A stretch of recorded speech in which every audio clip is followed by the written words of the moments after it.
Hello and welcome to Stories and Lessons. My name is Amy Ebert and I'm your host for today's podcast. Welcome back to the series on all things outside of your comfort zone. Today we're diving into something truly fascinating, the Law of Reciprocity. You know that awesome principle where what goes around comes around? Well, we're exploring how giving and receiving shapes our lives in ways we might not even realize. And speaking of giving and receiving, we're also raising our virtual glasses to something truly special, the power of cheering each other on.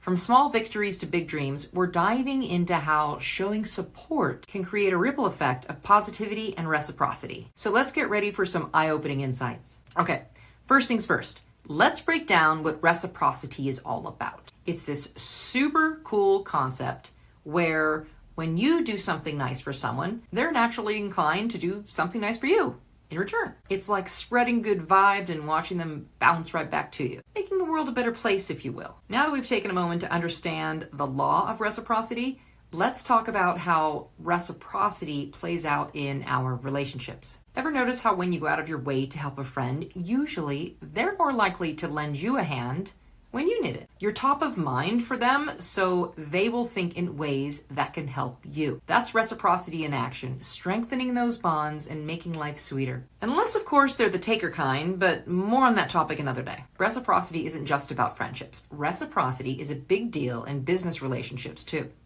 Think about those companies that go above and beyond for their customers. When you feel appreciated and valued, you're more likely to keep coming back for more.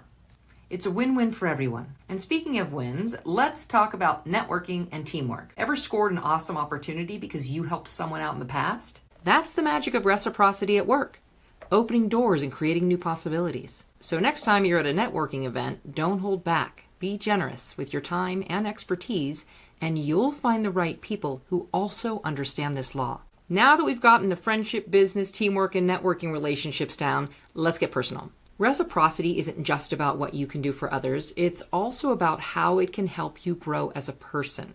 When you give back to your community or support someone in need, you're not just making their day, which is awesome, you're also boosting your sense of fulfillment and purpose. You're leveling up. We've gotten a lot of the generalizations out of the way, but there's also a physical and chemical component to this.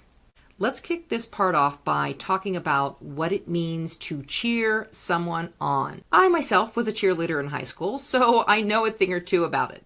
It's kind of like that, just maybe without the team uniform. It's not just about clapping your hands or giving a high five, although, side note, there is science behind that satisfying smack of a high five.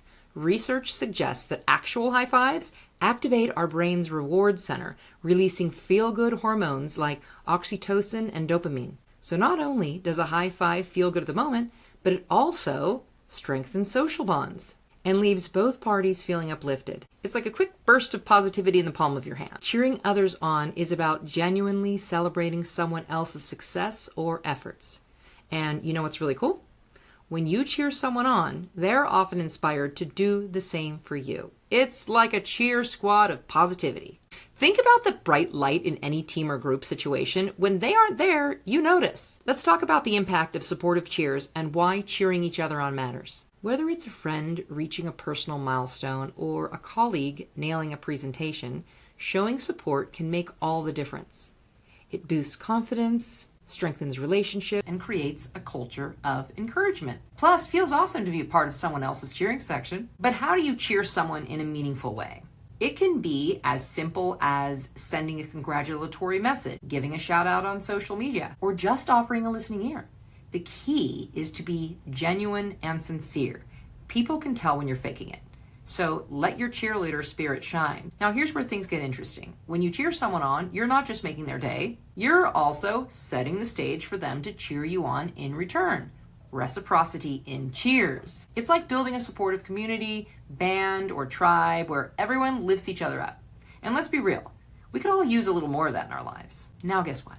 The impact of our cheers doesn't stop with the person you're cheering on. It spreads far and wide, creating a ripple effect, inspiring others to do the same. Before you know it, you've created a chain reaction of positivity that touches countless lives. Talk about a powerful way to make a difference. So the next time you see someone crushing it, don't hesitate to break out those pom-poms, metaphorically or otherwise, and let them know you're a fan.